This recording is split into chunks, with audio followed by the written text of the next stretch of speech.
Incoming.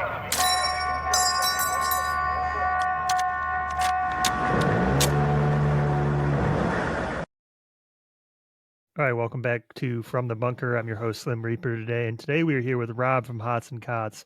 Rob, welcome on the show. It's great to have you. If you could just give us a little background about where you come from, what you did in the military, and what brought you here today. Yeah, thanks. Thanks a lot. Thanks for having me on. Background. Grew up, went to high school, and didn't really know what I was going to do when I got out. My dad was just a construction worker. My mom was like an office assistant, and college wasn't really on the radar. Army Reserve recruiter said, "Hey, what do you think of joining the Army?" And I knew my mom said, "You need to go to college. You need to join the Army or get a job, but you can't stay here." So I kind of was like, "Well, I can join the army and get a job at the same time. So let's explore that." So ended up joining the reserves in 2000. Went to basic, came back, finished my senior year, and then I was finishing up AIT as a 42 Alpha.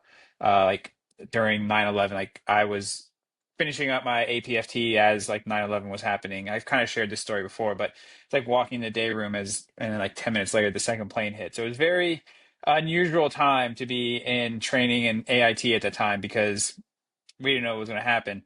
So I got finished up, got home, and then like 3 months later, I was deployed with my Army Reserve unit, supporting mobilizing units go to overseas. So did that for a while, and that's where I kind of got into computers and IT and such. I had a good NCO who exposed me to that, and it kind of just clicked. I stayed with it. Finished up my time in reserves, and then in 2009, I enlisted in the National Guard. I wanted to kind of serve the community. I was actually saw somebody on Instagram. They're like, join the Army National Guard because you get to serve your community. That's the difference between the National Guard and the full-time guys in the reserves. Well, it was during the surge, and Big Army had better plans, and they sent me forward to Iraq. Did about a year tour there, and came back here and got out in 14. Hots and Cots side kind of came to fruition 2 years ago, and what's like in like 7 days. 2 years and 7 days now. We're into Hots and Cots, and it started after the government accountability report came out because I wanted to create a platform where service members that live in the barracks specifically and who eat at the dining facilities can rate their dining facilities and their living conditions because they don't really have that right now. So if you're going to live in the barracks, you just get what you get. You don't have a choice of like, can I see the work order history? Can I see what the room's going to look like before I move in? I don't like that. Can I get a different one? Whereas if you're an officer or you're going to live on post or your family, you have a lot more options. So I wanted to provide that platform, which there were a couple things I wanted to have in Hots and Cots. One, it was anonymous. You can do media, and then the questions were very optional. Like I wanted the bar to be quick to be able to submit something because I'm a millennial. I don't have the attention span for very long, so I wanted to be quick to get them to submit something, and it kind of took off. You get the good reviews of some great quality meals, and then you get some that are like undercooked. You get some great barracks, and then you get the barracks with the mold or the HVAC not working, and it's turned into this platform where you can really analyze and see what installations are excelling and which ones aren't. And if you're going to be PCSing or you're going to be re-enlisting, you might have an idea of what installations you want to go to and which ones you don't want to go to based off the reviews on Hots and Gots. Yeah, I think a lot of people outside the military like take that for granted. They're like, "Hey, man, you show up to this place every day, and there's food, and you don't get to say what kind of food it is, and it's just kind of like whatever you get, you get." But Yeah, how many users are you at right now? Only 2 years later. 2 years later, so we just we're around 15,000 downloads. Wow. Um, and then anybody can. I'm by virtue of not Hots and Cots or whatever. Like I'm an app developer, so I've been in software engineering. I've been in apps, and I really hate when apps make you create an account, like just to view the content. So I don't like it. So when I created Hots and Cots, I wanted one you could view the content, like so you can just download the app and you can see stuff. But if you want to post anything, you have to create an account. So we are like 4,000 users now who've created accounts, which is really great. I have a lot of leaders that are on there now with our leadership dashboard where leaders can respond to the reviews, and everyone stays anonymous. So if you're a sergeant major and you see some undercooked chicken coming out of your dining facility, you can respond to that review as a sergeant major, let the individual know what action's being taken, and that user is notified. And it's a closed loop. It's a closed loop feedback system. So service member submits a negative review, some leader sees it and they can respond and engage in a constructive manner instead of dismissing them.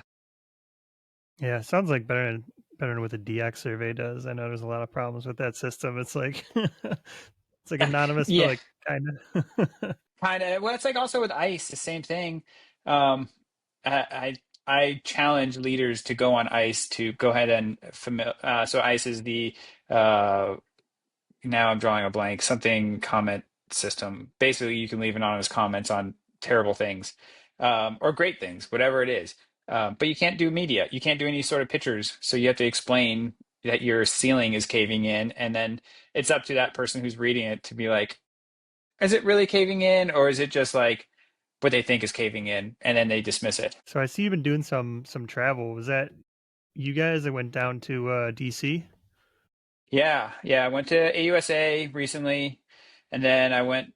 Been there a few times, so I've been to DC a few times now. So I went and met with Secretary of the Army earlier this year to talk about Hots and Cots and share the challenges and some things that can be improved on the Army side of for quality of life. And then I was also at AUSA where I kind of met a lot of people that have been following Hots and Cots from the beginning through social media that are still serving from enlisted side of things all the way up to I think the highest I met was like a full bird colonel that has been following and have been a big advocate of Hots and Cots. So it's really wild. And then I was hoping to kind of get over to the Pentagon because I'm on the barracks task force. It just didn't work out timing wise, and there wasn't really an opportunity. So, but I did meet with some representatives as well, talking about quality of life and the challenges that junior enlisted are facing. Do you think that leadership, as you've started to how you're doing now, are like more receptive across the board? Do you notice any difference like that? Yes. I think there's always going to be the naysayers who are not receptive. No matter how hard I try and how much I put forward, they're not going to buy into it. And that's fine. I've accepted that. I'm still going to work with them in any way possible. But there are definitely more leaders who were naysayers before who are more receptive of it and really see the value in it. And they want to work with Hots and Cots and ways to address the quality of life issues. Yeah. So I wish you would have been around when my first deployment was to Iraq, and I was in mobilization for 3 months in Fort Bliss, Texas, like out in Hmm. McGregor Range, and we had Hmm. Thanksgiving there, and it was like you got like this disc of unidentified meat and like a side of like unidentified slop, and that was all you got for Thanksgiving dinner. And I was like, man, this is like one of the last This is meals we're having stateside. It's pretty fucked, man. Yeah. Well, it was like that at Shelby too. And then after we were at Camp Shelby for mobilization, we went over to NTC and I was part of the advanced party and we got like in the staging area, you got like I think they had like lobster and some like steaks or whatever. And I was like, oh, this is great. And then you find out that it's deployment lobster, deployment steaks, and you're like, well, Yeah, whatever, it's fine. I'll take yeah. it. So you I knew said how you the were story ended. yeah, no, I did this. Yeah, you're right. You said you were 42 Alpha, your first deployment in the reserves. Yeah, I was 42 Alpha, so I was personnel administration, and then when I went to the Guard, they reclassed me to be a fueler. So I deployed as a 92 Fox, doing bulk fuel, and then bulk fuel transportation, and then also bulk fuel receiving. So my time in the Guard was all basically fueling. It's such a weird like transition. I've been a grunt like my whole career, 13 years. So like I really have no idea what your deployments look like. I have like no clue where you guys go. I feel like you're like this unseen force that just like hides in the shadows until you're needed. Yeah, it was like that. So if we weren't doing convoys, like if it wasn't like we would rotate, I think it was like weekly rotations. Like we were on week on for convoys and going to the smaller fobs and cobs. And then if we were off for receiving, we just have to be at the fuel point to collect when the bulk fuel came in. And then we just went back to wherever our tent or wherever we were staying in to just hide out. occasionally you kind of get tasked for details, but as a when you're an E4 or E5, like you kind of find ways to kind of get around those details that kind of come up. But it wasn't bad. Like it was good. That's like my worst fear is like going out on a deployment, just being that detail guy. Like we don't really have a mission, just kind of walking around filling sandbags. That's not what. Yeah, there was that, or like the supply guys, like they and girls, like they're great. They have to do their job, but like that is not something I'd want to be doing. Is like stuck in a room just Yeah. doing supply stuff. Like that's not what I wanted to do. But you said you So it got was to actually like kind of do convoys and stuff, right? Yeah, it was nice to get outside the wire and see stuff, like see what Iraq was like, to see the people, and it was definitely an experience driving around with a big tanker of fuel and just wondering if an IED is going to hit it. But still, it was like you got outside, you got to kind of experience what it's like outside the wire. What year was that? 2009, 10, I think, around that time is when I was over Okay, there. yeah, big IED country back then. Yeah, Yeah, the V-bibs, and then like um what was the one that kind of went into like a cone shape that was like just cutting through the Humvee, like through EFPs. all the Yeah, armor? that was the Yeah. EFPs had just come out. Yeah, So those were like always like the big things on every briefing before we went outside the wire, was like those IED type. But we did there was a few guys that got hit when we were over there. We had some guys get hit.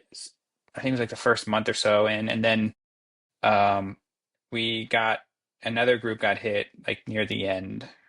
It's like right outside our wire. both IEDs. Yeah, one was a suicide bomber, and then the other one was a IED. Yeah, so the IED one, it shook the building, like, and it was right on the route that we would take too. So we were like, they were watching the routes we were taking, so we had to definitely adjust. Yeah, yeah. I don't miss driving around in the middle of nowhere just waiting for something to blow up, dude. No, there was, and there was one cob we would go to, and it was like a very sketchy. It was like one road, and it was always like on the right side was a ditch, and the left side was just like fields of grass and whatever, bushes, whatever. But it was super sketch, and I was like always weary of going down that lane to get to that cob. Yeah, and like the first week, you're like every trash bag's an IED, Yeah, every like piece of wire is a daisy chain, yeah, and then by the last week, you're like, fuck it, fine. run it over. The complacence is real because they talk about it when you get there, and like even leading up, they're like, don't get complacent, don't get complacent. You're like, I'm not, and then towards the end, you're like, oh, I am getting complacent. I Yeah, gotta keep my head on a swivel here. This is yeah, still a war. yeah. I just don't feel like I care anymore. What's happening around me? Right? You just kind of get in autopilot, unfortunately, and yeah. Yeah. So, what's the future look like? Are you kind of in like this maintaining mode where you're trying to include everybody and see how far you can get it? That's a good question. I there are many times I will come across I'm like in maintenance mode, and I'm like, this is kind of, or it's like maintenance mode slash like, all right, I honestly, like, I didn't think I'd be here 2 years later still doing this. I always assume like when things kind of slow down, this is like the end, and then something like big pops off. It's like that. It's like I relate to, like, this is a good analogy. Going to GY, like I get complacent. I'm like, this is fine, and then something goes off. Like I get tasked. I get hit up to be on the barracks task force. I'm like, this is still going on. Like I can still make an impact. So um, I want to meet with more congressional members and talk about quality of life. The NDAA is coming up, so I want to try to like enforce some of the verbiage in there. Like, hey, we really need to get this verbiage in there for privatization, for mold, tackling mold. Um, so I want to do that. I want to grow the user base, especially now with more leaders jumping on board and getting the attention. So I want to do that.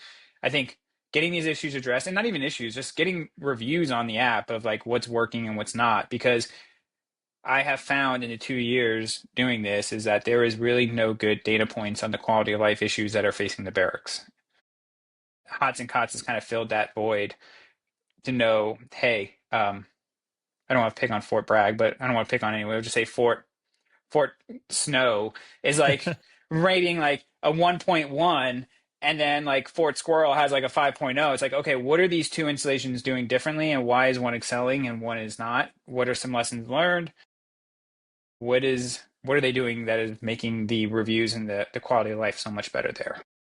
Yeah, you know, it is a tough situation too. At least you know, I'm sure it's the same for you. But when I was coming up in the military, your commander was like, "Don't ever put shit on social media. Don't ever Yeah. do anything. Don't post anything. Don't talk to me on shit. Like, don't leave reviews. Don't do any of that. Like, this is our business." And finally, like the last 5 or maybe 7 years, the army has been kind of breaking away because there's so much social media now. They're like, we kind of need this. Like, you know, people aren't being treated how they're supposed to be treated. We're not doing the things we need to be doing, but there's no visibility for it, and we don't have any way to fix it. Yeah, and the not just the army but the branches wide have kind of pulled back from social media within the last year or two, and they're kind of conceding that space, and it's letting these other platforms move in, and some for the good, some for the better, some for the worse. So, and I'm trying to be a force multiplier. I'm trying to help the Army, the Navy, the different branches. Like I'm not trying to make them look bad or like because to your point, it was like that. Like they were always like, "Hey, don't post this on social media. Don't do this. This is like you said, this is our dirty laundry and we don't want to air it." Well, that's not really the best way to do it because one, the public attention actually can help you to show like, hey, you need you need these are the elected officials to give you money to fix these issues. You're not going to do a whole lot with um, a small yearly budget of I think whatever it is when you have a $76 billion backlog in facilities. Like you need that money to fix issues, and you're only going to get that money from elected officials. So you mentioned privatization before. What does that look like at the like the barracks DFAC level? Yeah, so um, on the Army side, it's piloting across 5 installations right now. It's like Fort Bragg, Fort Drum, um, Fort Carson, and I'm drawing a blank on the other two. Maybe Fort Polk. Maybe I have to go back and check. But there's 5 installations. They're testing this piloting out, and I I think there's not.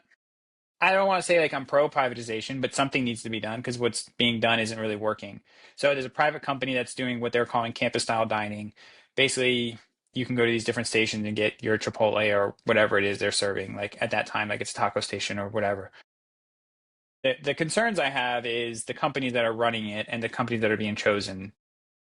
The company that's doing our campus style dining for the Army just settled up a lawsuit back in August.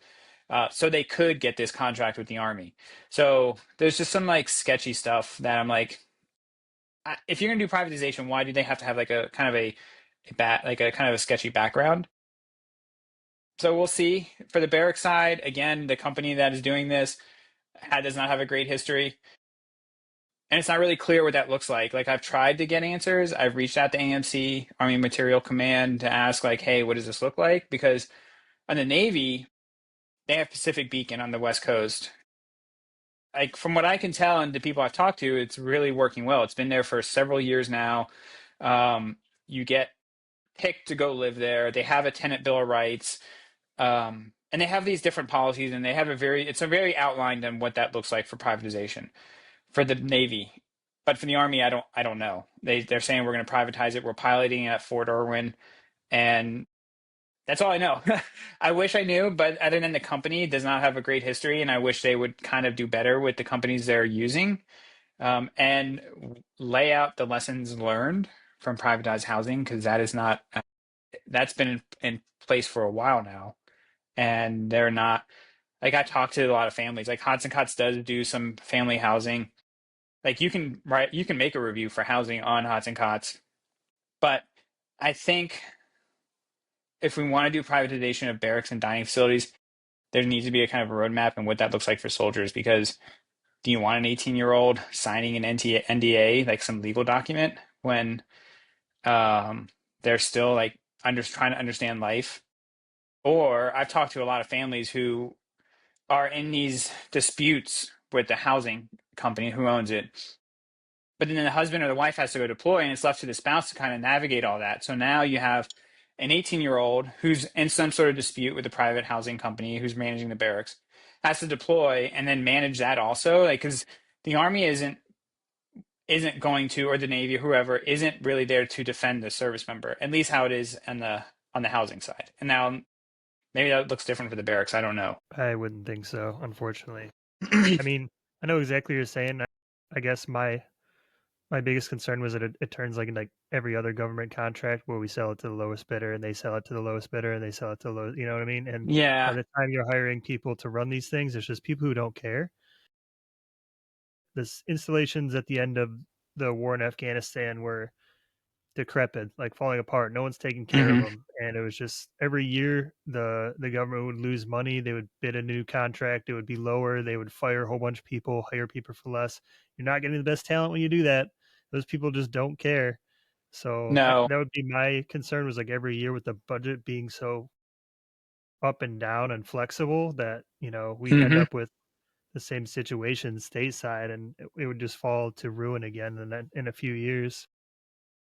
Yeah, I mean, and right now, this is a good example. Like, we're in a government shutdown. What's that look like for privatized barracks if we're in a Exactly. government shutdown? Who's going to manage the barracks? And are they going to start following? Because the service member isn't allowed to fix that stuff. So what happens when like the AC breaks and we're like in a shutdown?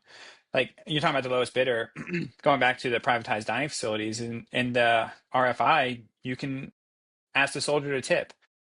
So you're now targeting the lowest paid individuals of the Yeah. military to tip. And it's like, come on, like, or you, so, and this is a question that was asked at AUSA, was about the tipping, and it wasn't really addressed. And I didn't really ask this question because I had a different question I wanted to ask, but are you going to upsell? Like, do maybe you want guac with that Chipotle bowl. Are you gonna upcharge them for guac now? Like because of their as meal card holders, their pay that what they pay monthly doesn't allot them that. So these are questions I wish I knew answers to, and I wish that we could get clear answers from AMC because I think the service members have the right to know. And it is concerning because, like, I would never take money from my soldiers. Like, why should a contractor or private housing complex or DFAC be able to take tips from our soldiers? Like, and they're already terrible with money. Don't take their money. Yeah, yeah. I mean, yeah.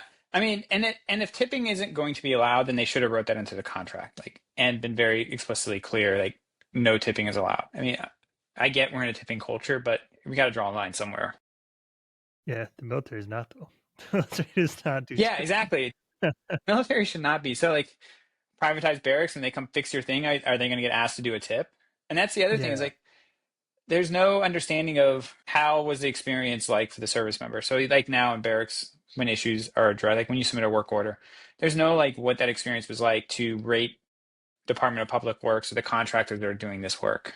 And I think that's also kind of goes into this like who are we paying? Who is the army and the military paying to do this work? Like, do they have a good experience? Are they completing the work as they should be, or are they just looking at you closed 20 work orders this month? Oh, yeah. Unfortunately, as we're seeing, a lot of it's not getting done anyway. And yeah, now the service members are turning to Hots and Cots though, which is exactly what we want. Yeah, yeah. I mean, this is great, and that like, and that's it's kind of like I knew the issues were bad. Like I knew there was issues based on the government accountability report, but like I see the reviews just constantly like the issues that are coming in. It's just like, man, it is as bad as like the government accountability report has made it out to be, and the DoD IG report that came out a year later. Like this hasn't gotten better. Yeah. Yeah. Those, I mean, command teams don't like taking responsibility for stuff like that because they think it's not their realm, but it is. And unfortunately, they get a DX survey that says, food's terrible, the barracks are suck, like there's mold in my barracks, and they don't care about the DX survey until it has something to do with like them specifically or personally. But Yeah, and you're right. And I will say there are some leaders out there who want to get they want to know about the issues. Like, and I've seen that with the leadership dashboard. And when I created that, it's like I have leaders from company level commanders all the way up to installation commanders wanting access to be able to keep an eye on these issues. Because something else I found is like these issues aren't getting reported up. And I think the other part of this is that one, service members have lost trust in the system. They don't want to report the issue, and the lower NCOs are not they're not taking care of the soldiers and service members to get these issues addressed. They're not running up the chain. They're not. I think it just kind of just falls on the floor, and these leaders at the various levels aren't aware of it. Like, for example, I was speaking with somebody at the Pentagon. They were talking about like what are some of the like the low hanging fruit you can like we can address. It's like, well, AC, like that's a real easy one. Like be more transparent in the HVAC schedules or something. And they're like, and they were kind of confused. And as I explained to them, like, yeah, there are service members who sleep in their cars because there's no AC and DPW won't turn on the air, or they won't give them a timeline of when the air conditioning will be fixed. So it's like, so these issues aren't getting reported up all the way up. And I think that is what Hots and Cots has shown is like there is these gaps in our communication of getting these issues addressed because, like you said, I think some don't find it as important. Yeah. And then like back in my day when I was like, yeah, there's the AC, no AC in the tents. It's 120. Be like, well, you're not gonna have AC in Iraq. Yeah, All right, thanks, yeah. man. Thanks. That's not what I was looking for. I want the AC Yeah, like until I get there. And believe it or not, we deadline vehicles when they didn't have AC in Iraq. but yeah, true. Yeah, yeah, that was miserable. And then no one knows how to fix it, so it's just deadline forever. No one can do their job, and then you end up using it Yeah. anyway. Or there's a backlog on parts or something. So yeah, we there were many times we just have like a row of vehicles just deadline because of AC or something. Yeah, the 6 month supply chain shortage takes like 6 months to order something, and then like 6 months for it to get shipped. So by the time that you actually get it, it's not even the same unit anymore. Yeah, yeah, exactly. But then also you're just running the same vehicles over until there's like only two vehicles, and you're like, okay, we gotta get these vehicles fixed. We need to get some more uh, road operational. Yeah. Well, yeah. Now that we're talking about this, I think every part of the military is the same. Yeah, Maybe you should add yeah, vehicles in there. Just put vehicles, hots, cots, and trucks. and trucks. I've had a lot of people reach out to me. I say a lot. I've had quite a few people reach out wanting like a variation of Hots and Cots for reserves, because they see the same issues in the armories, or they want something for like the VA hospital, the VA system, because they see similar issues. And I'm like, I would love to be able to do that. And like you said, like I think these issues kind of are like all across the different military ran platforms, whether you're reserves, guard, or active, or you're going to the VA, I think unfortunately. we're lucky. Our unit, the food was terrible, like awful, and like you'd get like a thing of salad for like the whole day for the company, and like that's it. And so we ended up like bringing it up in DX for an extended period of time. It did take a long time. It took probably 4 or 5 years, but eventually they were like, all right, we'll give the money directly to the company levels, and the companies can decide what they're going to do with that money for each drilling period. So each, muta, when they need food, Hmm. they'll decide how they use it. And then they kind of bring it in like the command team. The command team talks about because they're going to eat it. The command team is also going to be eating the food. So and that has been working pretty well until the shutdown because now there's no money and now there's no food. But up until that point, like giving It was, that power to the companies, it was working extremely well. yeah, I just wish we would utilize cooks more, in that capacity. I know like a lot of the branches are doing away with cooks, like at least from the Army. But I think about when I was in the reserves, like my first reserve unit, we had cooks and they would cook for us, which was it was great. Like the food was always great. Like it wasn't, but when I went to the guard, we didn't have cooks, and it was catered, and it was always kind of like the same thing you were talking about. Like the quality of the meals were not. It varied quite. There was quite a bit of a range in of what the quality of meals. Sometimes they'd let you leave to go somewhere else to get food because I saw it and I'd be like, I don't really want to eat that salad that's been sitting out all day that has flies all around it, and that very questionable meat that they're serving. Yeah, but so we still have cooks. Like we have like a support company that kind of like follows everybody around, and they're supposed to cook and stuff like that. It works sometimes. The problem is at the end of the day, it comes down to the individual people who are cooking, how much they give a shit. And that was kind of the issue we were running into is like, even if they did have enough personnel, that the personnel was super lazy and didn't really care. So like, the eggs were like by the time they were done in the morning, they were just a block, and like yeah, just a block of rubber and Man, yeah, like oh dude, come yeah. on. Like it can't be that hard, dude. Like I have my job, you have yours, I do mine. Please do yours. Yeah, yeah, and that I think that comes down to finding the passion and finding like everyone's passion is different. Like, and I think that's where for me when I was joining the reserves, I didn't know what I wanted to do. I was like fresh out of high school, And I think that E6 kind of knew how to guide me and find like, yes, I was 42 alpha, but he knew like he saw something in me. He's like, you know what? He's gonna be good and really be productive if I get him in doing this like IT stuff. And he was right. Like, and because I don't remember what I was doing before, but I wasn't really thrilled with it. And I think it's just finding what motivates people and what they really are passionate about. And I find that across the services, I found like not everybody's really good at like finding like what motivates people and like applying what motivates them into their actual job. Like, I don't know if I'm making sense. No, it does. It's yeah. I guess yeah. The issue is like, especially with the guard and reserve. Um, I'm assuming it's probably the same for active, but those people don't really know what they're getting into at all. So by Yeah. the time they actually end up on the line and they're like, "Man, I'm a cook in the fucking United States Army," and like, I didn't want to do this. Like, I didn't know what he said when he said, 41 Delta or whatever it is. Yeah. Uh, I mean, you're right.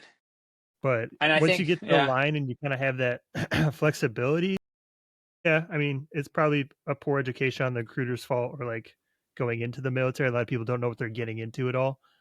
Like I ran into a kid. I was at a school. I can't remember what the school was. It was like a short UCC school or something. And this Hmm. kid was like, "Yeah, man, I joined and they told me this number." I was like, "Man, this sounds cool." And he's like, "Yeah, I'm a laundry tech." And I was like, "What is that?" He's like, "I don't know. I don't do my job. I don't know what I do." He's like, "Sometimes there's washing machines. I don't touch them." I was like, "Okay, man." Yeah.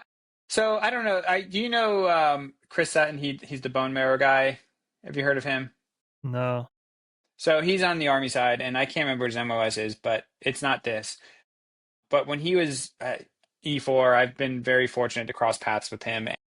You know, he has started a movement to getting military members to register to donate bone marrow. So if somebody needs a match, they basically can do a database. He's really great at explaining it. I'm probably not doing it justice, so I apologize, I Chris. get But I get the purpose. Yeah. Like, so, but you can't, there's like some legalities that if you're active, you can't go to the National Bone Marrow Registry list, I believe. So, like, he has started drives and goes around to like these installations and does all these bone marrow drives. I actually got to meet him in person for the first time at AUSA, and he's going up to like one stars, just talking to him about um, the bone marrow stuff that he's been doing. He's an E5 now, but um, that's not his MOS. That's not his job. I can't even remember what his job is. It might be like signal or something, or a radio operator. I'm not even sure, but it's like somebody saw like what he was doing and like he had a passion for it and he was really good, and they were like, yeah, go ahead and do that. Because somebody could have been like, that's not your job. That's not your MOS. We're going to shut it down, and you just need to do your job. And I think that's kind of those are like the things I think that separate good leaders from the I would say not great leaders. yeah, I mean, recognizing talent and when it's being wasted, definitely. You said his name was Chris Sutton? Yeah, and I can if you're interested, I can definitely connect you guys. Yeah, I'd love to talk to him. Like, I've never heard of it. That sounds like a great idea, though. I mean, Yeah, I'll I'm assuming there's definitely some weird legalities when it comes to like active duty troops and bone marrow. there They're weird. is. Yeah, they're weird about the I blood thing. I'm not really sure exactly what they are. He would probably do a better job at explaining it, but the reason why he started doing this is because of those reasons. And they were actually it wasn't too long ago. There was somebody who needed a match at Fort Bragg, and they did like these mass drives, and they were actually able to find him a match, which was pretty phenomenal. Um, so yeah, I think it's just recognizing talent is kind of really pivotal, like as a leader. So I just thought about this. So, and you might know this answer because you understand the coding better than I do. So let's say you have the bunker app that we're making, right? And we like our goal is to put every military database in here. And if we can't put it in there, then directions on how to use it, right? So like Mhm. we want like to put somehow like Hots and Cots in the app so that troops are like, oh, hey, my food sucks. I can go to this veteran database that I have that says they have every veteran database or active duty database or whatever, and be able to see like Hots and Cots. But that's not going to be a link, right? Like, how would that? Um, yeah, it depends. I can get super nerdy about it if you want. If you're trying to view the content, you would need to have like some sort of API to call in to get the data. So the bunker app would need to be like make a call into Hots and Cots and be like, hey, Hots and Cots, give me this data back. And then it's kind of on you how you want to display it. So I'm just going to give you a dump of like strings, like like the text of a review, and then it's on you how you want to display it. Um, but not everybody has like these APIs to make it easy, or they don't really may not know how to. So that's kind of some things you would have to kind of work around and figure out. Ask my guy. He knows words like that. I'll email him. Like, hey man. Yeah, yeah. You just as long as they have some sort of database and that data can be pulled from an API, whether that's like some databases like if you call in the Hots and Cots, you're going to need to have like a token and be like, yes, this is a valid token.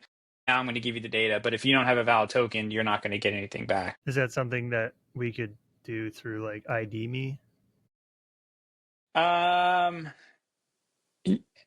you can depending like with Hots and Cots, no.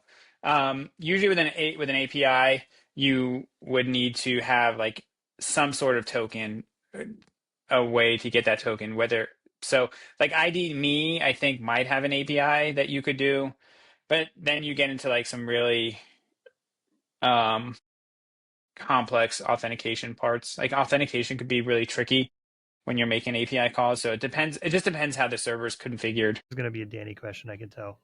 Yeah. Definitely.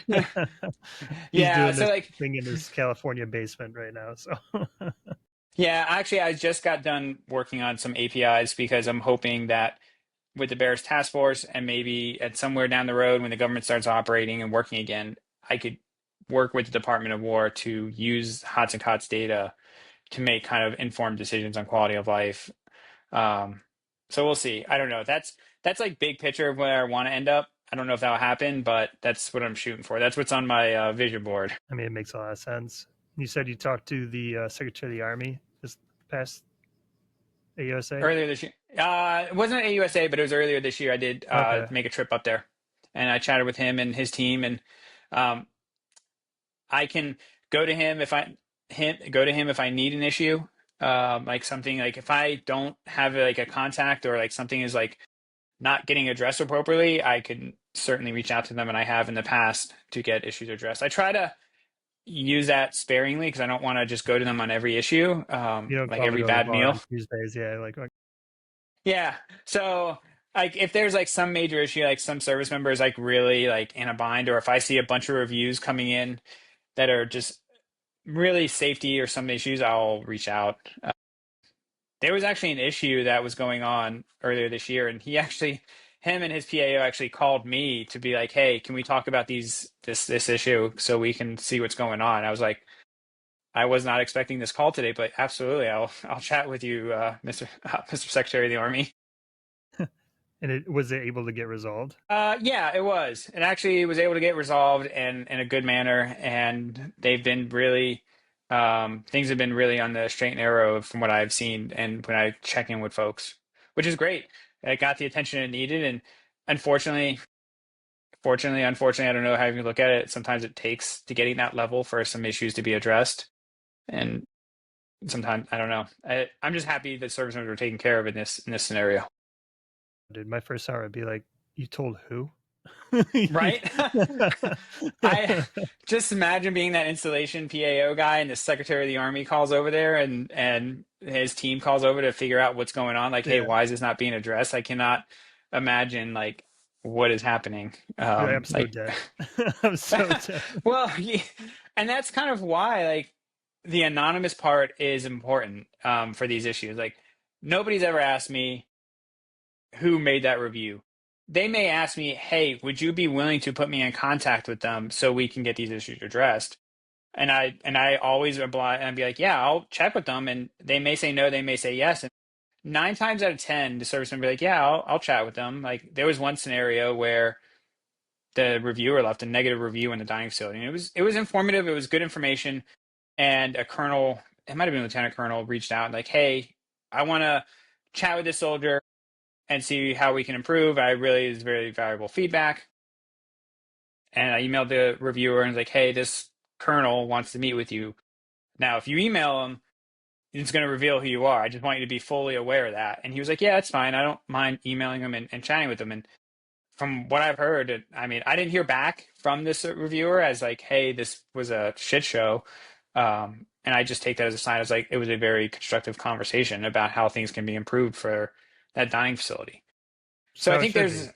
yeah, that's how it should be. I think, and I've talked to leaders who are like, well, you're anonymous, and they kind of dismiss Hots and Cots and the data it's collecting because it's anonymous. But then it's a slippery slope because then you need to then start dismissing any anonymous feedback, like whether it's good or bad. Like ICE, you got to do away with. Command climate surveys, that means because those are anonymous, that makes that data not valuable. Um, the recent barracks survey that was conducted for the Army in the first time ever, that means none of that feedback is valuable. So I think there's nothing wrong with anonymous feedback as long as it's constructive, I feel like. Yeah, no, I 100% agree. But I mean, that's typically how the army does it. They know no one's going to tell the truth if it's not anonymous. Yeah. Everyone's going to be terrified. Yeah, everyone's gonna be terrified. I mean, I was terrified when I was a private and somebody came up to me that was higher ranking than me. I mean, they could have been E6 and I'm like afraid to talk to him and tell him some honest answer. So I mean, there's a there's an element of being anonymous that kind of makes communicating a little bit easier, Yeah, especially in the military.